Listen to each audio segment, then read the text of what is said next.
Alright, gotta find a 4.3 liter head. I'll clean it up. I want to take a look, see if it's warped or not. And I have to do the same to the engine deck before I commit to buying a head. I gotta make sure that the block's flat too. I'll go over the waveforms later. I went in cylinder on the other side, and cylinders 1 and 2 were low compression. I don't see no cracks in the head. Of course it's raining. The heads appear to be okay. No cracks or nothing like the other one. The only thing I did see is this is cylinder number 5. This is 1 and 3. These two had low compression. Right here, that's a possibility. It's hard to tell with these graphite, at least for me anyway. It's hard for me to tell with these graphite ones. This is, you see how that kind of still has material on it. That one's kind of like worn off. Really hard to tell, especially when it's raining. Looks like it had blown head gasket on one side, and the cracked head they probably drove it while it was hot. It does have a new radiator. It has a new water pump in it. I'm assuming they were driving it while it was hot. I'm going to try to get this cleaned up and see if I can measure flatness. After cleaning it up, I found the problem. Let me pull back a little. Crack.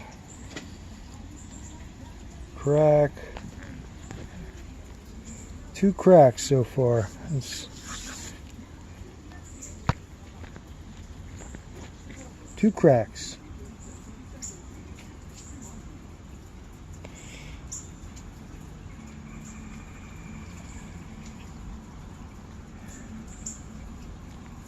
You can see the crack kind of runs right there into the chamber. This one, I don't really see it running anywhere else, so that doesn't explain why that one has low pressure or low cylinder pressure. I'll keep looking around a little more. Not only did it have low compression, but it had deep pockets for the exhaust. Because this is the intake. The intakes are leaking. With the intakes leaking, when it goes down, when it pulls the air in, it'll pull more of a vacuum. I think I'm explaining that right. It'll be easier to explain when I look at the waveforms. Alright, just out of curiosity, I wanted to test this.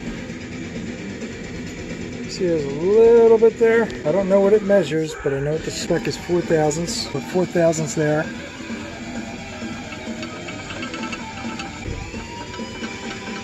Four thousandths. So it's less than 4 thousandths. It's actually got a little bit of a warpage right where the crack is, as to be expected, but even that is under the spec. And just if you're wondering, this is a Crimson Guitars. So yes, this is a precision instrument, but it's actually for guitar lutherie, for fretboards and stuff like that. I cleaned up the surface just with this. It's 120 grit, and I did file here where the rust was at. It was high. It wasn't sitting flat. It was sitting above on the rust there. See, this is 4 thousandths, and it's not going through.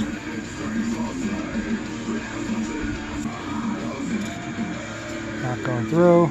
A little bit here it's going through. Let's see. Yep. Not going through there. Nope, nope, nope, nope, nope, nope. This is beating a dead horse. No matter what the warpage is on this head, the head is trash. Tiny bit.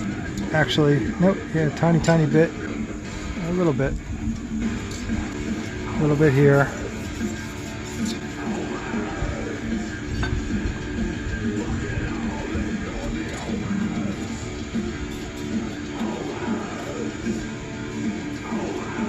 Yep. A little tiny bit of warpage here.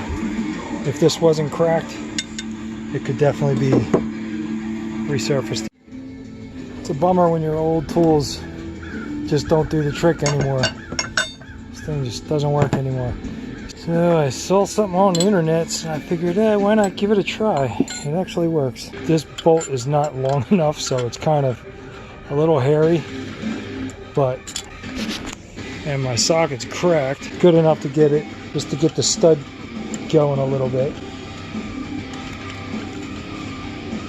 It's a little scary when you get towards the when you're taking it off, because oh, it just unscrewed. Crank it down. Up.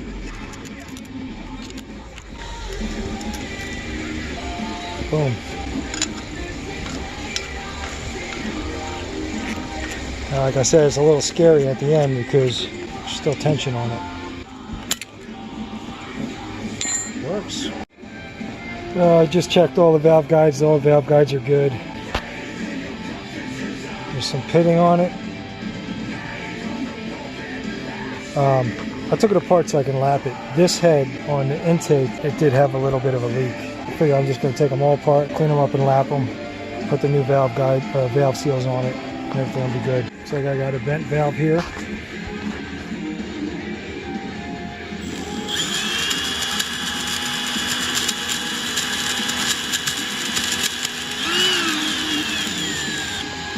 So I'll check all of them, and I'll probably couldn't resist. Had to steal one. So I know I got 2 good cylinders, so I took one out of that. Hopefully that one won't have one.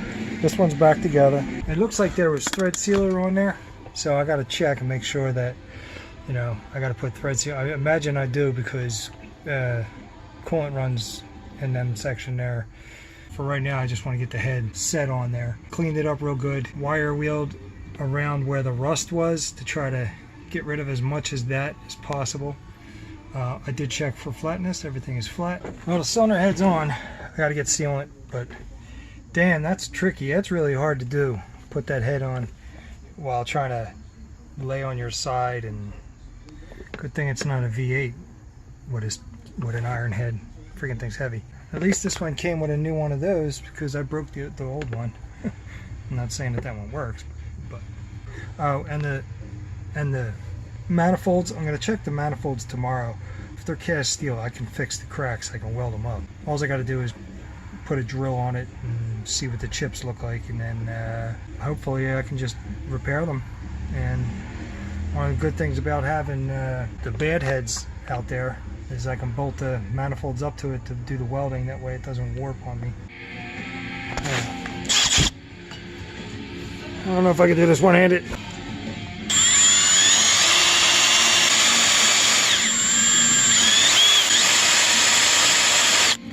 I think it's steel.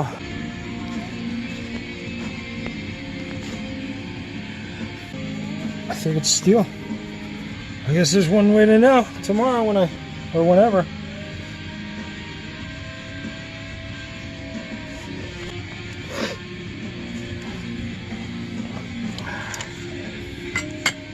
That's for another day.